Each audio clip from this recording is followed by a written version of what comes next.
sinabi ni Congressman Leviste, maraming gustong magsalita against, I mean, sa government, pero natatakot lang partner kasi kakasuhan, yung mga ganun, walang ipinag-iba sa, binanggit pa yung dating pangalan ng dating ama na naging Pangulo ng Bansa, ngayon Pangulong Marcos, partner. Ayun, ang gusto kasing palabasin dito ni Mr.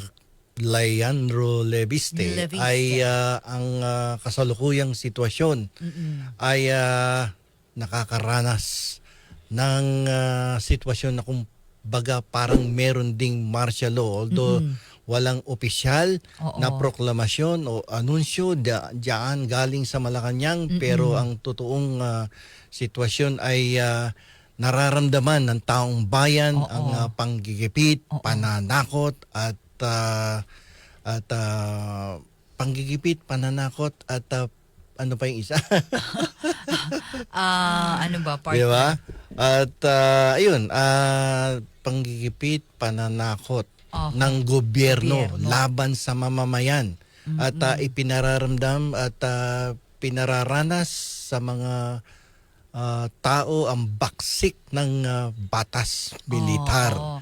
Ayan, so kahit wala naman talaga sa papel, ay kumbaga tayo ay nasa ilalim ng martial law. Kaya tinawag niya na de facto martial law.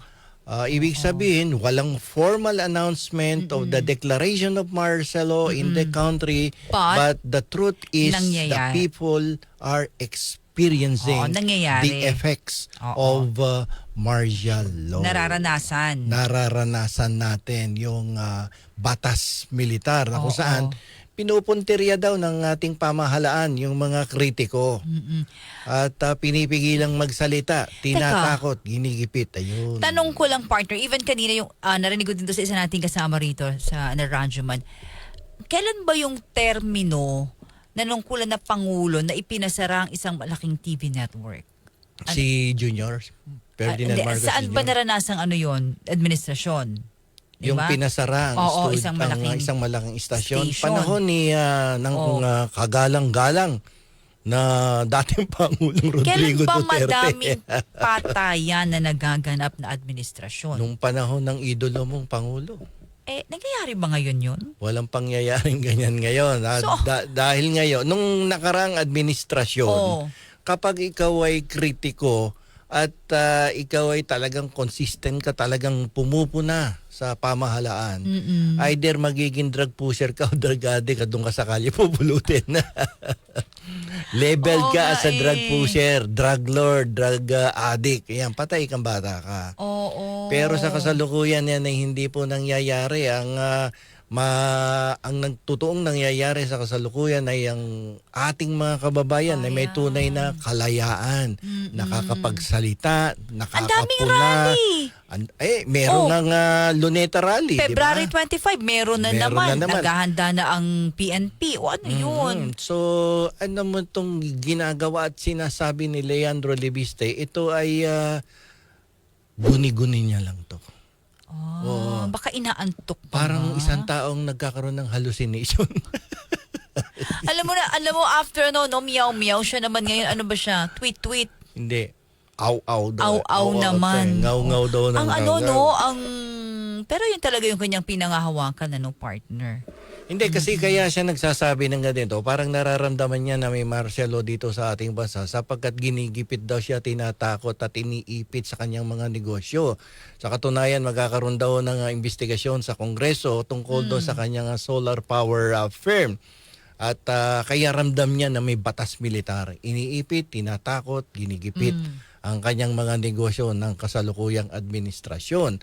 So, yun ang gusto niyang iparating dito. At kapag ikaw ay nagpahayag ng kontra sa kagustuhan ng kasalukuyang administrasyon, ay pinipigilan ka daw ng ating pamahalaan. May batas po tayo di ba, partner? Like yung may nagsalitang pulis, di ba? May mga recently pa mga naging balita. May batas po tayo doon na sinusunod. So, yes. Actually, itong sinasabi ni tama ka kanina, no? Yung sinasabi ni Leviste. Ito yung nangyari lahat nung panahon ng kanyang boss. Oo. Oo, kasi yung dating solar, Pangulo. itong legislative Doon siya franchise. na-aprobahan, di Doon ba? siya na-aprobahan. Pero tanungin mo, paano na-aprobahan ang iyong legislative Ay, franchise? hindi namin Gaano alam kabilis yan. mo nakuha ang legislative Hindi franchise? namin alam yan. Di ba? Magkano ang puhunan mo sa pagkuha ng legislative franchise sa pagtatayo ng isang solar power farm at mga kumpanyang may kinalaman sa renewable energy?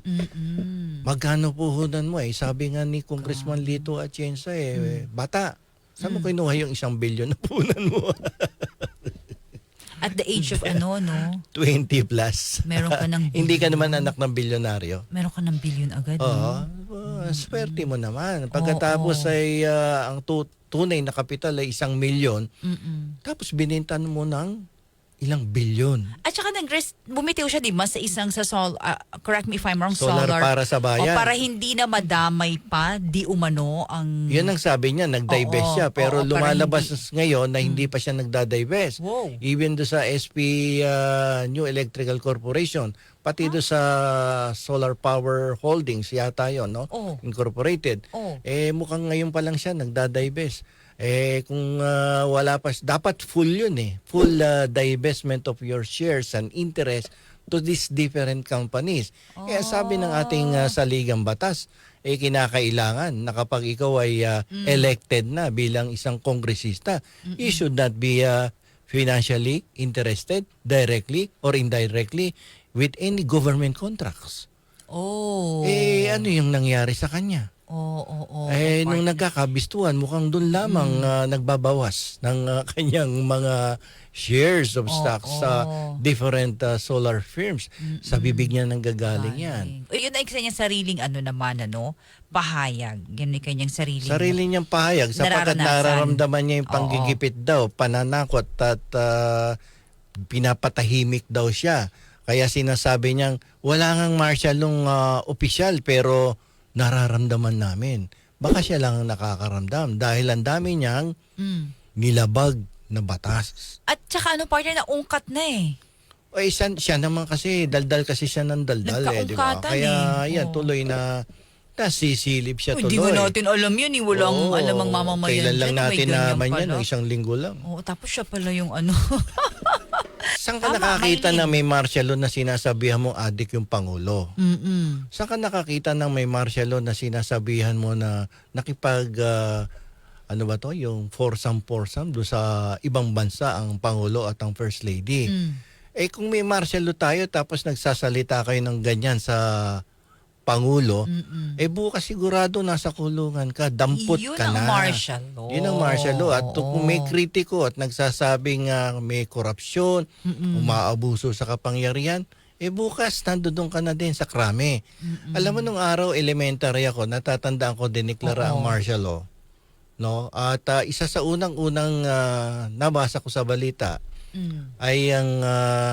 si Ariel Ureta, kilala mo yan? Oo naman, the famous Ariel comedian, Ureta. yung sa student canteen araw. Comedian yun kasi may tagline ng ating bansa noon, sa ikauunlad ng bayan, no, disiplina ang kailangan.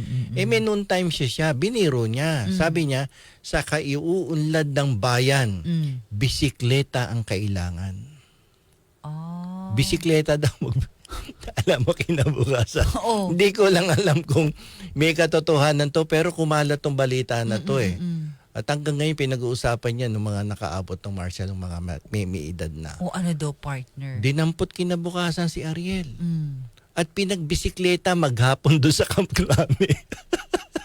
Meron ba tayong ganun ngayon? Wala. Naku, partner, doon nga sa di ba? Sa Maynila, pinasok pa yung isang establishmento doon.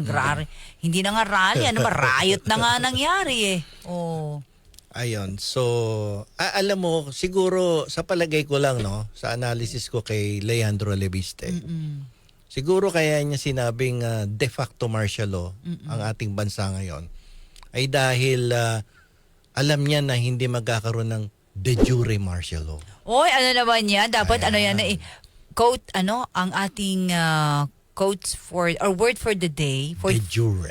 de jure. How do you spell that, attorney? D-E-J-U-R-E. And you pronounce it de jure. De jure. Oh, Ako, ano pronunciation yan, ko, yung iba de jure. De Ako, jure. de jure De basa ko jure. doon. Oo. Bakit po, attorney? Ito yung de jure, kabaligtaran to ng de facto. Ang de jure martial law ay sumasang-ayon. Ito yung legal na batas militar na kung saan nakalagay ito sa 1987 Constitution. Yeah. Na kung saan ang Pangulo ng Pilipinas ay hindi basta-basta makakapagdeklara ng batas militar nang hindi pumapasok sa dalawang dahilan o grounds sa ilalim ng konstitusyon.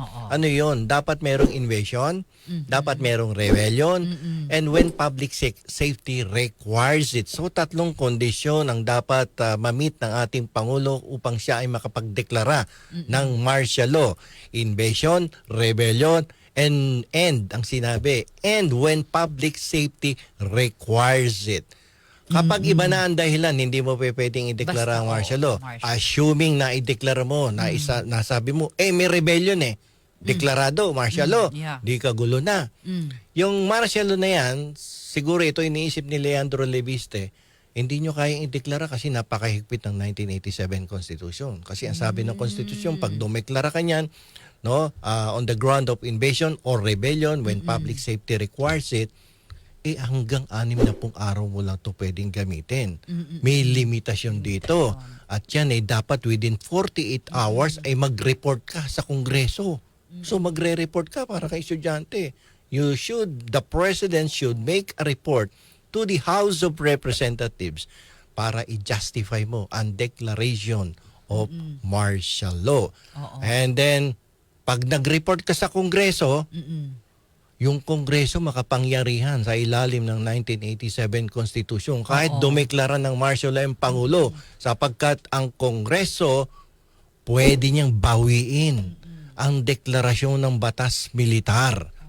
Ayan, bukod diyan, meron pa tayong sinasabi na kahit sinong pribadong individual ay pwedeng magsumite ng petisyon sa ating Korte Suprema questioning the declaration of martial law. Ganon. Yun ang de jure, martial law na kung saan sabi ni siguro sa isipan ni Congressman Leviste, de facto martial law tayo. Kasi ginagamit nila ang kanilang kapangyarihan upang gipitin, takutin ang mga mamamayan, pigilan ng kanilang karapatan na makapagsalita at makapagkomento sa laban sa gobyerno. Kaya ang ginagawa nila, ginagamit lahat ang ahensya ng gobyerno para gipitin tayo kasi hindi nila kayang magdeklara ng de jure martial law sapagkat ang 1987 Constitution ay napakahigpit. Ang daming safety nets na inilagay dahil sa karanasan ng ating bansa noong panahon ng Ferdinand Marcos Senior. Ayun, yun na nagsilbing aral dito. Kaya ang ating 1987 Constitution ay naglagay ng napakaraming bakod sa usaping deklarasyon ng martial law. May bakod palagi. Hindi ka basta-basta makakalayas.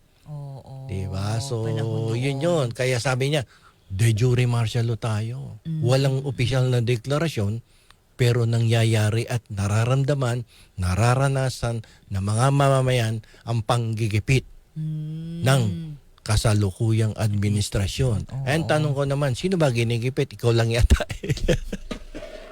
Yun lang, partner. Kasi siya lang nagsasalita ngayon. Ikaw lang kasi ngaw binigyan ka ng legislative branches pagkatapos hindi mo ginamit. Tapos binenta mo ng bilyon-bilyon. Tapos nangako ka sa taong bayan na palalawakin mo ang iyong negosyo sa renewable energy at pipilitin mo makapagsilbi sa taong bayan na makapagbigay ng murang kuryente. Pero ano ginawa mo? Yun wala kang binigay ng murang kuryente. Hindi mo binigyan ng pagkakataon yung mga tao na may experience na magbabayad ng murang kuryente. Lalo ngayon, magsa-summer, partner. Pag nag-summer yan, kailangan mo na ng aircon, electric fan. Definitely, kung sobrang lamig ngayon, sobrang init sa summer yan. Diyan mo maraalala si Leandro Leviste. Yun. Yung iyong renewable energy ay hindi na renewable energy. Attorney Bueno, law and beyond. Learn the law, know your rights.